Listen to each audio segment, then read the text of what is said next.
ये पहली बार नहीं हो रहा है। अगर आप ध्यान करें, 4 अक्टूबर 2020 को जब फिर बीजेपी चुनौती दे रही थी और बैरकपुर में ही वहां के बाहुबली नेता जो अभी बीजेपी में है और उस समय भी बीजेपी में चले गए थे, अर्जुन सिंह, जब वो बीजेपी में चले गए थे और काफी वहां पे बीजेपी के लिए प्रचार प्रसार कर रहे थे, उनके बहुत करीबी मनीष शुक्ला, उनकी हत्या इसी तरीके से, जब वो कहीं मार्केट में थे बाइक पे, 4-5 लोग आके ऑटोमेटिक असॉल्ट राइफल से उनकी दंदना की हत्या की थी, जो बिल्कुल फिल्मी स्टाइल में एक समय में बिहार, यूपी, पूर्वांचल, जो आजकल जो पंजाब से जुड़े हुए माफिया के बारे में सुनते हैं, वो हुआ था।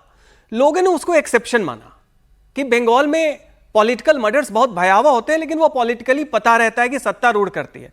ये जो अभी मर्डर हुआ है चंद्रनाथ रथ का, ये बिल्कुल उसी स्टाइल से होता है जैसे एक क्रिमिनल सिंडिकेट प्रोफेशनल किलर्स करते हैं।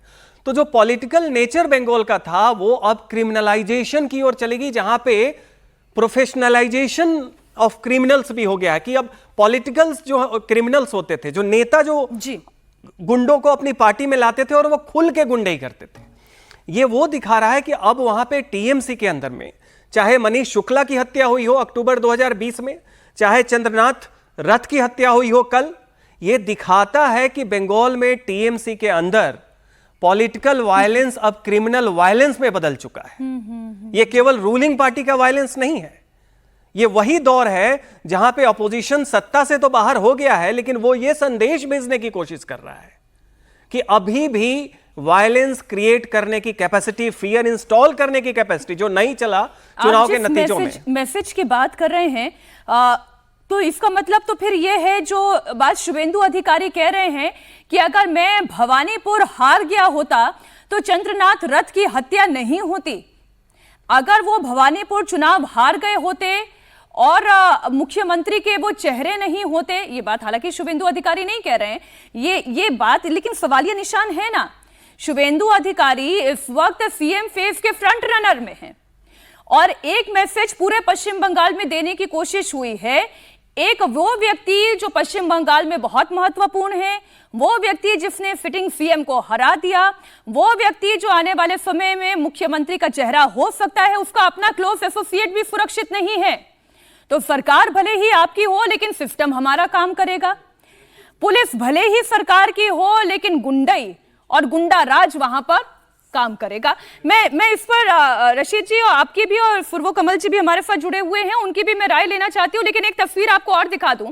चंद्रनाथ रथ की हत्या का एक और वीडियो सामने आया है और वीडियो में साफ साफ दिखाई दे रहा है कि स्कॉर्पियो की अगली सीट पर चंद्रनाथ रथ बैठे हुए हैं और उनकी बॉडी पर सीट बेल्ट भी लगा हुआ है। उनके कंधे पर, उनके सीने पर गोली लगी हुई है, शरीर से खून बह रहा है। रथ का मर्डर उनके घर से महज 150 मीटर की दूरी पर गोली मारकर हुआ है। सोचे, कोई भी व्यक्ति सबसे ज्यादा सुरक्षित कहाँ होता है? वो अपने घर और घर के आसपास के इलाके में होता है, अपने मोहल्ले में सबसे सुरक्षित होता है। और इसलिए बहुत सोच समझकर इस हत्या को अंजाम दिया गया। उनके घर के पास, उनकी अपनी गाड़ी में, उनकी अपनी गली में। जैसी मर्डर की खबर मिली, आसपास के लोग मौके पर पहुंचे और देखा कि चंद्रनाथ रथ और उनके ड्राइवर की बॉडी से खून बहता चला जा रहा है। प्रत्यक्षदर्शियों ने यह दावा किया कि रथ की गाड़ी को रोकने के लिए हमलावरों ने पहले एक ऑल्टो कार का इस्तेमाल किया था, उसे ब्लॉक करने के लिए, और वारदात के बाद ऑल्टो कार को वहीं छोड़कर बाइक से फरार हो गए।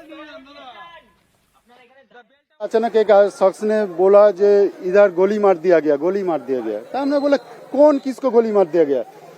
तो बोला उधर देखो बॉडी पड़ा है। तो हमने दौड़ के गया, जाके देखा एक गाड़ी के अंदर एक आदमी रो रहा था और उस गाड़ी के सामने स्कॉर्पियो में है और स्कॉर्पियो के सामने एक ऑल्टो गाड़ी गार्ड किया है।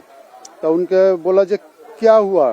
बोला गोली मार दिया गया। दरजा खोलने के बाद देखा 2 आदमी गाड़ी के एक सामने एक पीछे पड़ा है, उनके सीने से खून निकल रहा था और वो तभी होश था। हमने पुलिस को बुलाया, उसके बाद वही से 3 ठो कारतूस मिला है। अच्छा। इन्वेस्टिगेशन ऑफिसर आकर उनको बरामद किया है 3 ठो कारतूस, और उसके बाद पुलिस आया, फोर्स आया, अभी तो इन्वेस्टिगेशन चल रहा था। तो कोई बाइक पे सवार कोई लोग आए थे किधर?